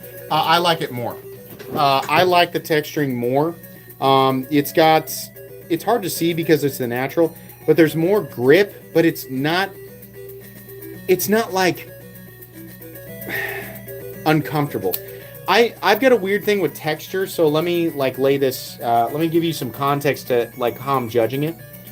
One of the worst things to touch ever is the yellow foam that used to come in car seats in mid 90s, or in old weird cheap foldable couch, you know those couches that have the fold out mattresses, the yellow foam that's inside there. I hate it. I avoid it like the plague. I think it's actually bad for you in some ways, but I can't stand it. Peel Play texturing to me is in that ballpark, not unbearable. This is a lot more pleasant, and it feels very meaningful. It's also nicer to look at, I think. The diamond texturing is very pleasant. I think it's very cool. And the fact that we have it coupled with Spyderco's Magna Cut that's going to hit pretty consistently right around 63, 62 to 64, is making this a really perfect combination. The fact that it's a PM2 in general is making it an ultimate EDC knife. So I would love for Blade HQ to do exactly this in a a Para 3. I think that would be great. He's on the spectrum? Maybe. I don't know. I don't really want to label myself that way and insult people who actually are. So I don't know. But, who knows?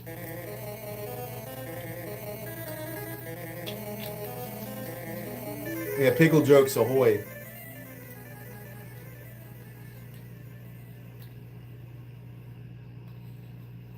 You're just very early for next week. What's up? Dustin, what's up?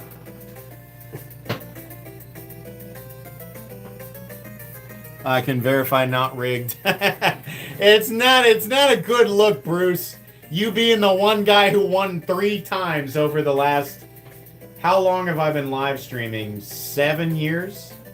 Bruce Levering has won 3 times in 7 years. And, truthfully, he won 3 times when the population was a lot lower. But he did. He's the only person in channel history who has ever won 3 times.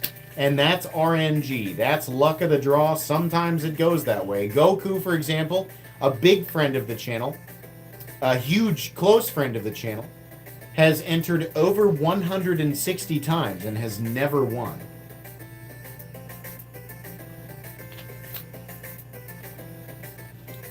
Yeah, I probably will get the PM2. I will by default because Blade HQ will send it to me. But whether or not I'll keep it, I don't know. I gave away... So they sent me 2 last time, and I gave them both away because I just felt like it was appropriate. I feel like if I want to keep it, I've earned it. But at the same time, I also feel obligated. I might just ask them, can you send me one for me and can you send me one to give away? I might just play that selfish YouTuber card and see if they'll do it. But I'll try to get an extra one to give away. Oh, we didn't talk about my new Herman. Look at this, guys. This is my Herman Slim Eternal Garden. This is laser work. Look at this. Look at this. Oh my God. How beautiful is this?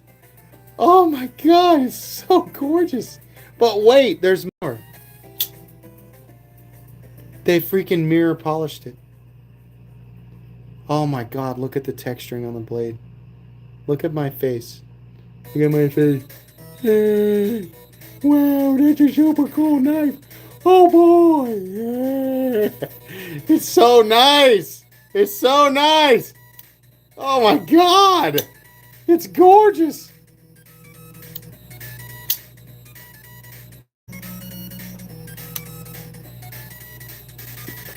2 new Hermans back to back. That green one in Damacor I showed off last week. You think I have a Herman problem? Have you seen all my Hermans? Yeah, I have a huge Herman problem. A massive Herman problem.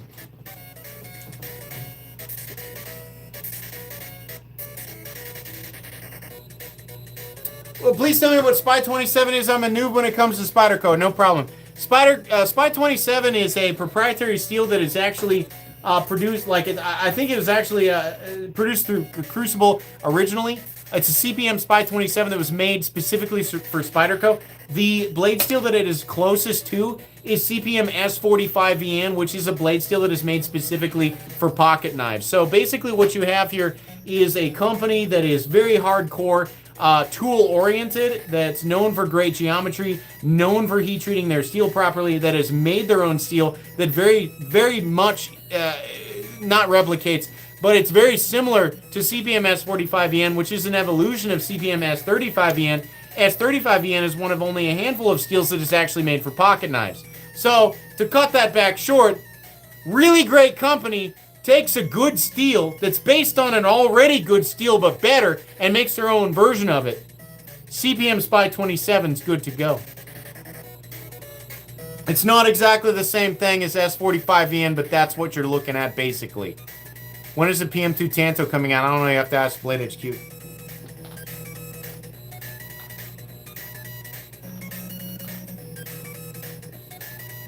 It's based on VG10. That's actually an important detail. S45VN and CPM Spy 27 both have like the core base. It's kind of like a base build. If you roll an RPG character in VG10 and you level him up, you get S45VN CPM Spy 27. That's what you get.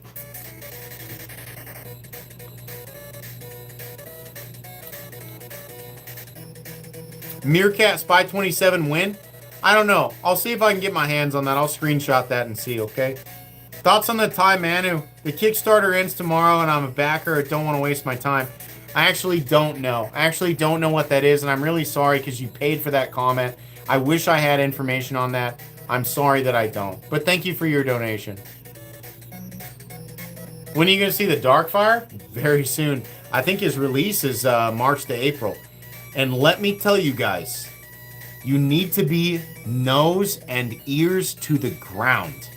You need to be ready for that Darkfire. That Darkfire is going to go. The Darkfire is going to be the most... that thing is going to go lightning fast.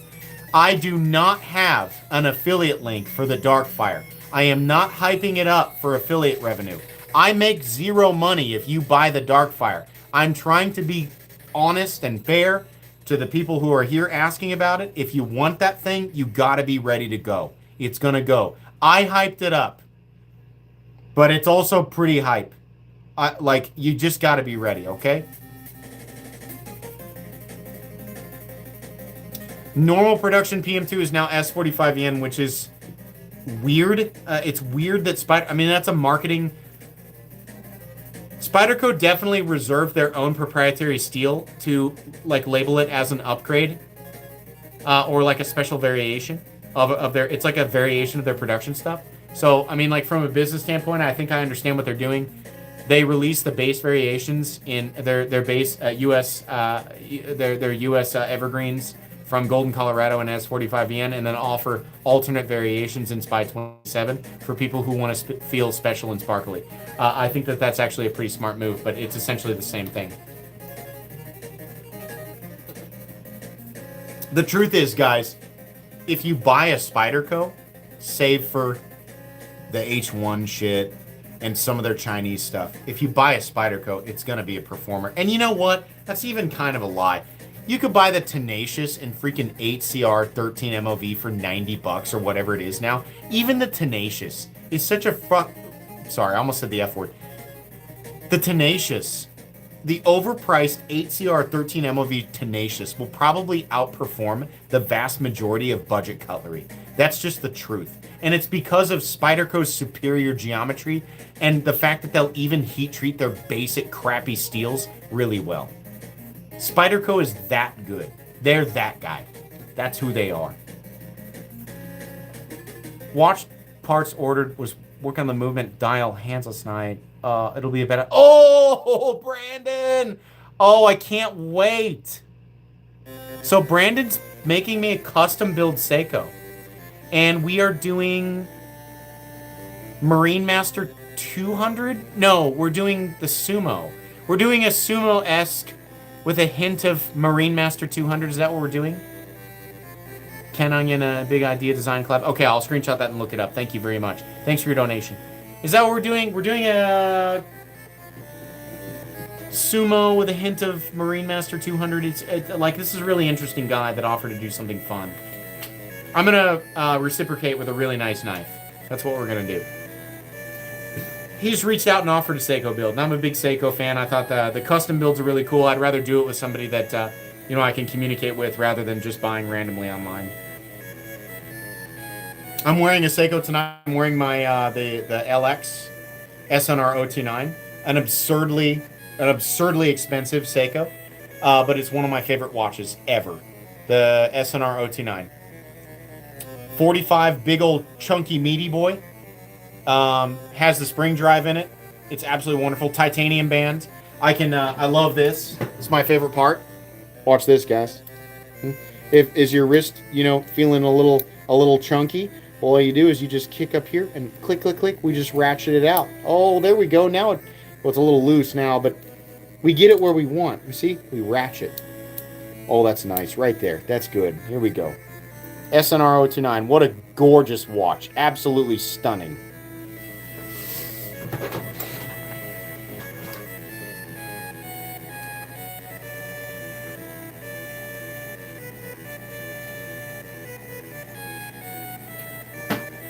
I love the built-in ratchet feature. This is really nice. Can I trade you my Glycon for a Demco? I appreciate that trade offer. I do own a Glycon already, and I usually don't do trades, but I do appreciate that offer. And don't feel like you can't reach out. And this is actually a message to everybody. The truth is I rarely do trades, but I do trade sometimes. It's very rare, but I do. So you're never bothering me to ask. You're never, ever bothering me. I want to hear all trades. Please, reach out. It's not going to bother me. Thank you for that trade offer.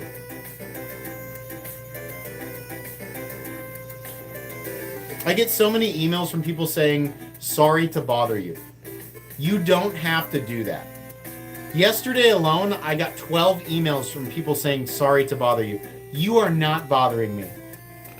You can say, what's up, asshole? That's fine. You can literally email me, what's up, asshole? I'll probably read it. If I don't, I'm not offended. But it's fine. You can say whatever you want, man. It's an email.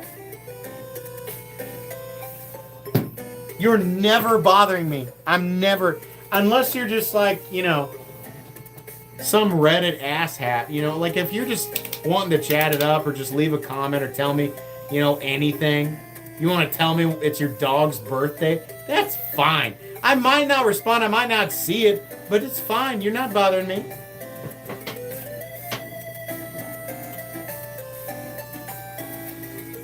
I'm going to get so many emails. There's only 400 people in here. That's fine. That's okay. I have 28,000 I have 28,000 unread emails in my Gmail right now. That's actually a real number. So it's perfectly fine. I'm okay with it. I pay for the extra space. No, it's perfectly fine. I don't mind. I'm being dead serious. The inbox unread is 28,000 something.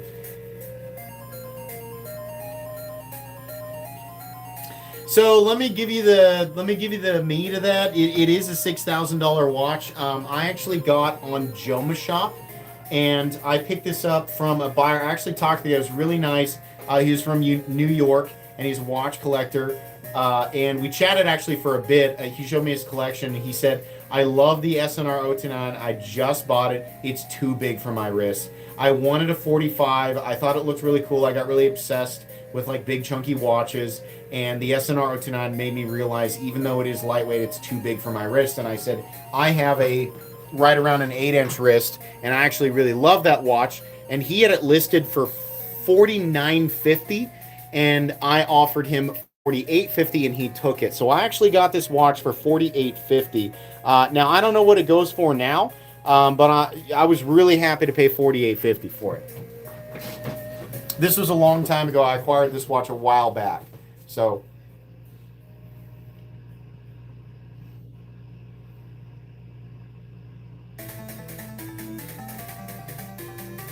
hey, is Super Steel Steve still doing content? I actually haven't talked with Steve for a long time. I know this is really random. Does Steve still do content somewhere? Is he still making knives? Is he still doing stuff? They're 6,400 now. Okay, well,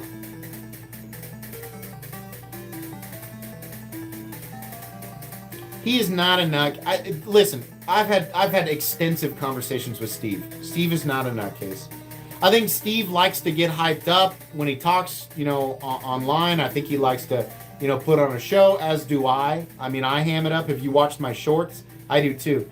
Steve, in reality, is probably one of the most honest people I've ever met. I like Steve, and he and I don't agree on everything, but that's fine. The reality of it is that Super Steel Steve is legitimately a genuine person who really does care about the community and really does care about his products. Now, things have happened that have put a sour taste in people's mouths, and fine. But this has all been taken care of, and he's done what he could to make a positive of a negative situation. But I'll back Steve. Unless Steve starts, blowing up hospitals, Steve is good in my book. I like Steve. I always have.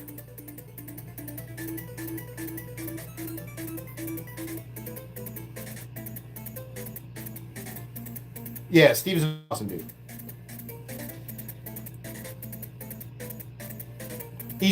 Steve is actually he's plenty intelligent too. Plenty.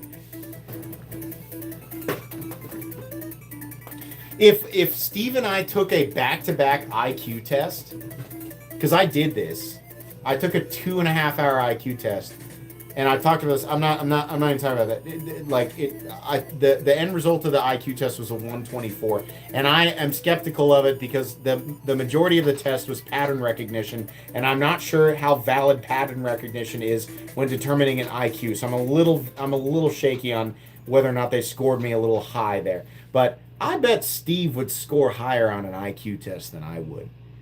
Honest take. On a real one. That test that I took was long. I'd take a couple breaks, but it was so much pattern recognition. I was like, I don't know, like how valid is this? I bet Steve's a little more intelligent. But yeah, I throw knives, not with any skill though. I'm not interested in developing my knife throwing skill. People always critique me, and I do this on purpose. I make sure people can't see me when I throw, because everybody all the knife thrower community, they want to critique you. I make sure they can't see me. It's a joke. I throw things hard. Sometimes I throw them underhand. I launch them as hard as I can. I throw them backwards. It doesn't matter. An IQ test taking 15 minutes. If you're taking an IQ test that's 15 minutes, it's not an IQ test. It's designed to get you to subscribe to something. It's designed to make you feel smart so that you subscribe to their service. A real IQ test should take a while. I would say like a legitimate test should take you between 1 and 2 hours, maybe more. But the one that I took, I was really skeptical of because there was just way too much of the same type of question. And it was like anybody who's really good at pattern recognition is going to score really high here. But that's like one element of IQ. It doesn't make any sense. If I were to guess, I think my actual IQ is it's probably 115 to 120. 124 seemed a little high. I'm not a genius by any. There's a genius is what's genius? 140, 150 plus. It's got to be higher than nowhere near that. 115 to 120. What I would have been like, yeah, that's probably right. But I would venture to guess that Steve would score higher. He's pretty smart. 140-ish now. Yeah, people getting dumber.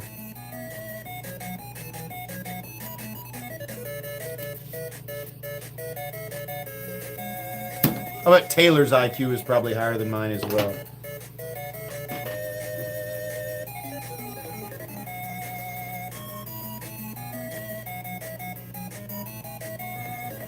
I believe you. I mean, I feel like my take of my own community is that the average IQ of the people who watch my channel is fairly high. I have a lot of really good, really intelligent commenters who have given me so much information, and this is something that I talk about all the time. The reason that the channel is structured, number one, I can double up on content, but the reason that I do an unboxing and first impressions first and a review second is because I want to open up the unboxing to the opinions of the community, and also so that people can point out things that I miss. I'm very aware. Hey Steam, do me a favor and shut the fuck up. That'd be cool for all of us. But anyways, like, the whole idea of doing the unboxing content first is that people can correct when I'm mistaken. People can point out things that I miss. It's very valuable to the final review, which is really, like, that's the full delivery.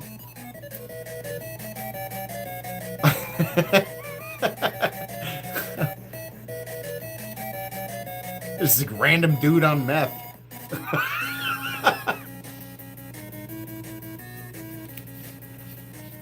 But that's the whole idea. Like, I want people to correct, and then, like, if people feel good about that, or they're like, this guy's stupid, I need to correct him, whatever. But I can use it in my review.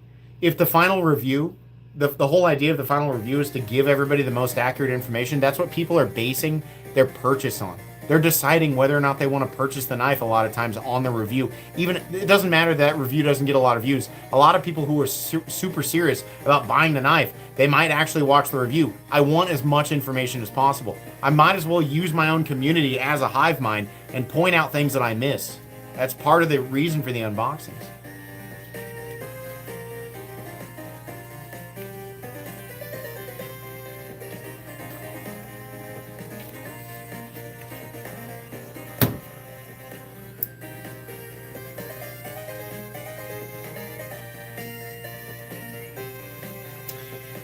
MC, please answer me. I'm getting weak. What are the thoughts on the 4-inch Talwar? All right. Since you typed it in all caps and you didn't spam,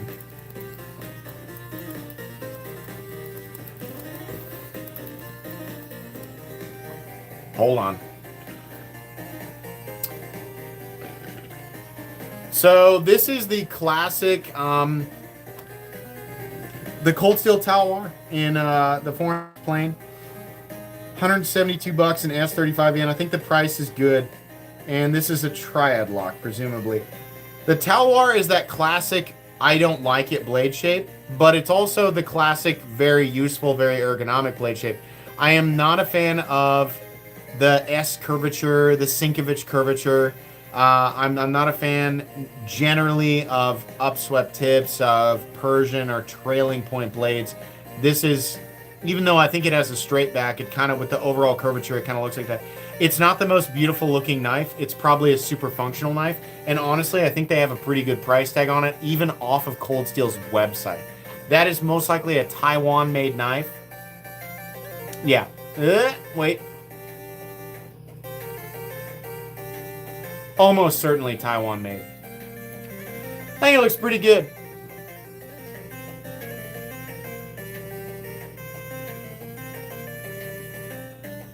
What's the knife above the Demco? Oh, that's my Midtech Cyberkuza. Oh, I spit all over it. Sorry. Well, whatever. It's a Mirror DLC or Mirror Stonewash DLC M398 DLC. No, it's not titanium. They actually told me, they corrected me. They said, that's zirconium, brother. Zirconium frame, zirconium Timascus, or Zircotai Mirror DLC. One of the most unique knives that I own. It's actually a collection treasure here. Rare.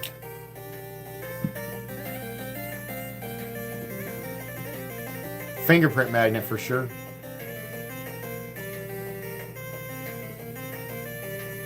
M398.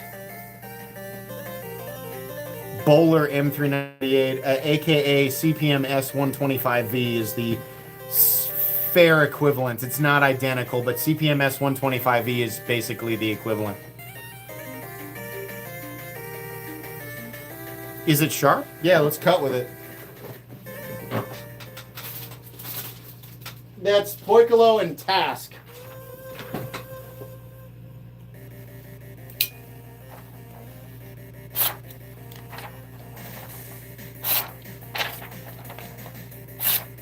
Yep. That's pretty sharp.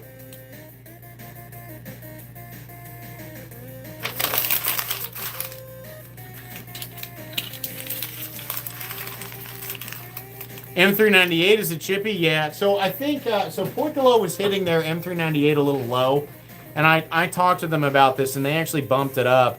Poikilo initially was hitting M398 at like 61, kind of like where Herman was hitting it, and I believe they bumped it up with a target range of 62 to 63, which is, compare 63 HRC M398 to 61 HRC M390.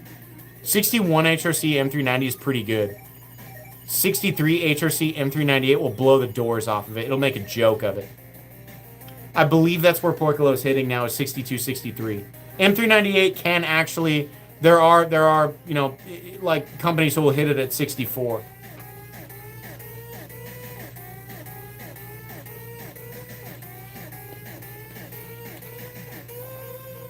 Baby scissors could do that? Yeah. Sharpness is one element. The ability to maintain sharpness is the reason behind hardness, right? Obviously, elements like toughness, edge stability, obviously edge geometry play a role. Anything can be sharp. Sharpness is only one element. The person asking for, you know, is it sharp? It's because Poikilo and Mundus did the Alchem, and the Alchem is not very sharp. But it can be. You can sharpen anything. You can make it a blade out of aluminum. You can make a blade out of wood and sharpen it. Sharpness is one thing. How long does it stay sharp? How well does it maintain that edge? Will it chip? Will it roll? Is it easy to maintain? These are the elements that ultimately culminate into what we refer to as premium steel. Oh, you're being a smartass? Okay, my bad. My bad. I was like, well, actually, I was being a douche. My bad. My bad. Made in China, and proof that Chinese knife manufacturers can make incredible knives. It got me. I mean, like, that was a good rage bait if that's what that was. Thanks for the donation. The new Herman looks awesome. I remember your video of the Eternal Garden from Sierra Bound with gold edges. How much are they? That one was $1,700. $1,750. $1,750. Beautiful. The down here especially. Watch the light off the anodizing of the laser work. Really cool. Really cool. Okay, it's been almost 2 hours, guys. I'm 25 minutes past. Let me give away some memberships. I'm gonna look at. You guys are real nice with donations. You guys donated $250. Jeez. Oh my God. It's like $250 to just sit here and talk about knives. It's crazy. You guys make my job. My job is the easiest job in the world. It's incredible. Thank you. Thank you so much for letting me do this. It's just amazing. I love this community so much. You guys are awesome. You make it so fun. I get to chat knives. Here's 20 memberships from me.